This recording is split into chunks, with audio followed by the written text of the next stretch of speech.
RLD और सपा गठबंधन से बीजेपी में डर साफ नजर आ रहा है।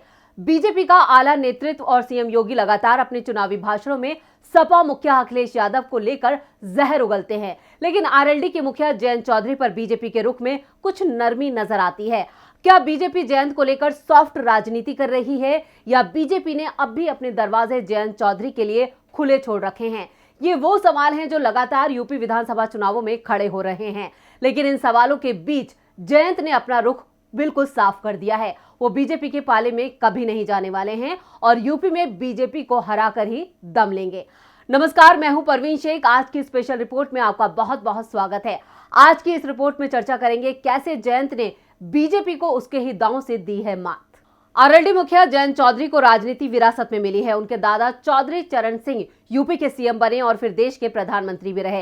हापुड़ चौधरी चरण सिंह की जन्मस्थली है। जयंत के पिता अजीत सिंह भी केंद्र में कई बार मंत्री बने। अब जयंत पर दादा और पिता की तरह अपनी चौधराहट साबित करने का दबाव है। वहीं सपा से रालोद के गठबंधन के बाद जाट समुदाय में अपना अस्तित्व बचाने का सवाल भी उठ खड़ा हुआ है। पश्चिमी उत्तर प्रदेश की राजनीति में जयंत के परिवार का जो दबदबा है वो मुजफ्फरनगर दंगों के बाद बने नए राजनीतिक समीकरणों में कम हुआ है। जयंत की परीक्षा पहले चरण के चुनाव में है। जयंत चौधरी साल 2009 में सक्रिय राजनीति में आए थे। जयंत ने अपना पहला लोकसभा चुनाव मथुरा से लड़ा था। मथुरा से ही जीतकर जयंत संसद पहुंचे थे। इसके बाद जयंत 2012 के विधानसभा चुनाव में मथुरा की मांड विधानसभा सीट से जीतकर विधायक बने थे, लेकिन 2014 और 2019 के लोकसभा चुनाव में जयंत को हार का सामना करना पड़ा था। 2014 के लोकसभा चुनाव में जयंत चौधरी को मथुरा लोकसभा सीट से बीजेपी प्रत्याशी हेमा मालिनी ने हराया था।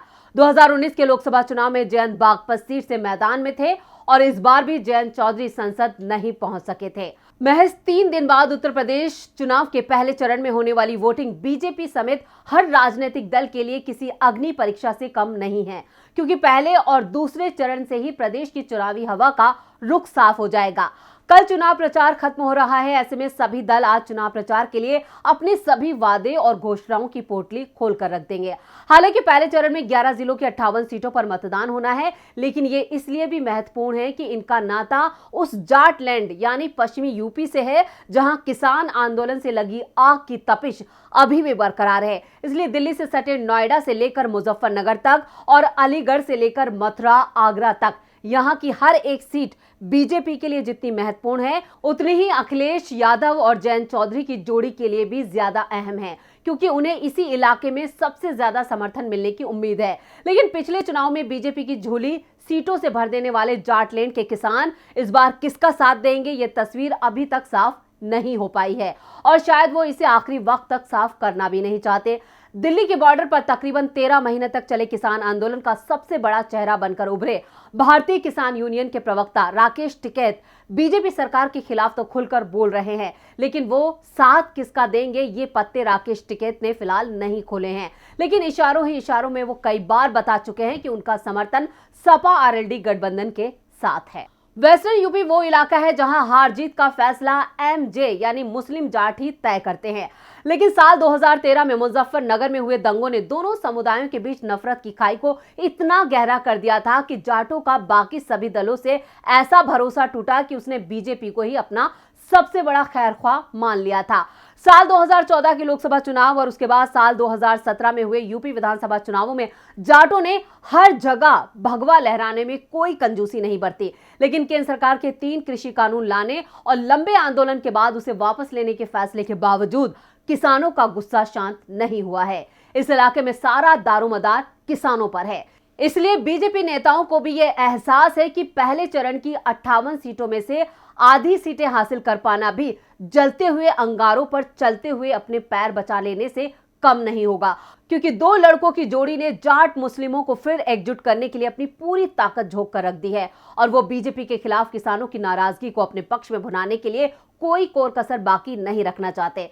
जयंत इस बात को भांप चुके हैं कि यही मौका है खुद को अपने दादा और पिता की राजनीति में मजबूती के साथ खड़े करने का। जयंत की हर चुनावी हुंकार में बीजेपी निशाने पर होती है। पश्चिमी यूपी में बीजेपी को खदेड़ा हो रहा है और ये बात जयंत की सभाओं में नौजवानों की जुटती भीड़ से साफ दिखाई दे रहा है। वेस्टर्न यूपी की कुल 136 सीटें हर पार्टी के लिए महत्वपूर्ण हैं। साल 2017 के यूपी विधानसभा चुनाव में बीजेपी ने यहां से 109 सीटें जीतकर जाटलैंड को अपना सबसे मजबूत गढ़ बना लिया था। बीजेपी अपने इस गढ़ को बचाने के लिए हर दांव चल रही है, लेकिन अखिलेश यादव जयंत चौधरी की जोड़ी ने बीजेपी का खेल बिगाड़ दिया है।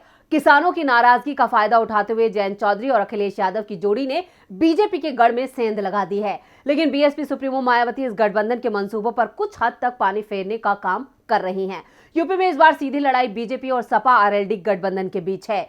मायावती ने पश्चिमी यूपी से सबसे ज्यादा 44 मुस्लिम उम्मीदवार उतारकर जो कार्ड खेला है, उससे मुस्लिम वोटों का विभाजन होना तय है और जिसका फायदा बीजेपी को मिलेगा। सपा आरएलडी ने भी पश्चिमी यूपी में 34 मुस्लिमों को टिकट दिया है। कांग्रेस ने भी इस इलाके में 34 मुस्लिम उम्मीदवार मैदान में उतारे हैं, लेकिन बीजेपी ने किसी मुस्लिम प्रत्याशी को टिकट नहीं दिया है।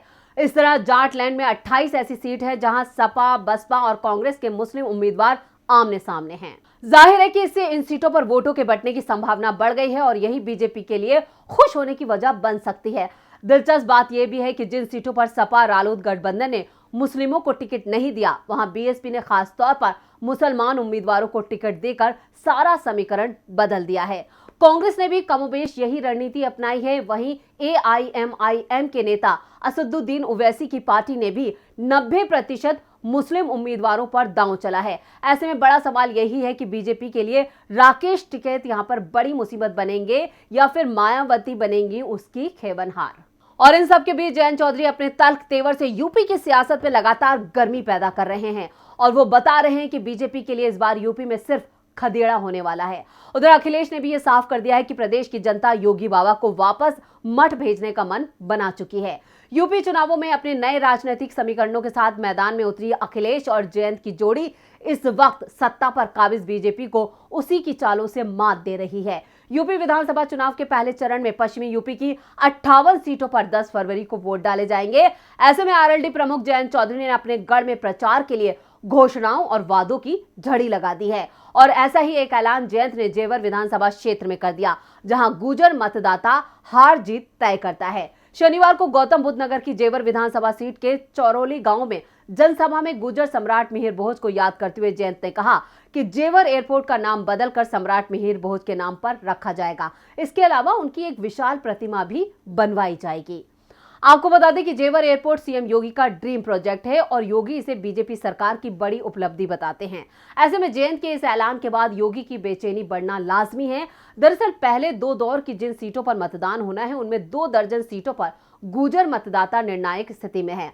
जयंत चौधरी ने प्रदेश की बीजेपी सरकार पर निशाना साधते हुए कहा कि बीजेपी की नीतियों ने किसानों, गरीबों और मजदूरों को बर्बाद कर दिया। प्रदेश में चारों ओर भ्रष्टाचार है। उन्होंने यूपी में सपा रालोद गठबंधन की सरकार बनने पर सभी युवाओं को सरकारी नौकरी दिलाने का वादा किया है। जयंत ने कोरोना काल का जिक्र करते हुए कहा कि सरकार की नाकामी की वजह से लोगों की जान गई। कोरोना के वक्त में व्यवस्था पूरी तरह से फेल साबित हुई। लोगों को अस्पतालों में भर्ती होने के लिए अधिकारियों के आगे गिड़गिड़ाना पड़ा, लेकिन इससे काफी परेशानी हुई और इस तरह सीएम योगी की नाकामियों का जिक्र करते हुए जयंत ने बीजेपी को उसी की चाल से मात देने की कोशिश की है। तो ऐसे में जयंत की ये जो चालें हैं वो योगी को मात दे रही हैं और योगी के गढ़ में ही जयंत चौधरी लगातार सेंध लगा रहे हैं। तो आपको हमारी ये स्पेशल रिपोर्ट कैसी लगी, नीचे कमेंट बॉक्स में अपनी राय जरूर दें और इस वीडियो को ज्यादा से ज्यादा शेयर करें, लाइक करें और चैनल को सब्सक्राइब करना ना भूलें। नमस्कार।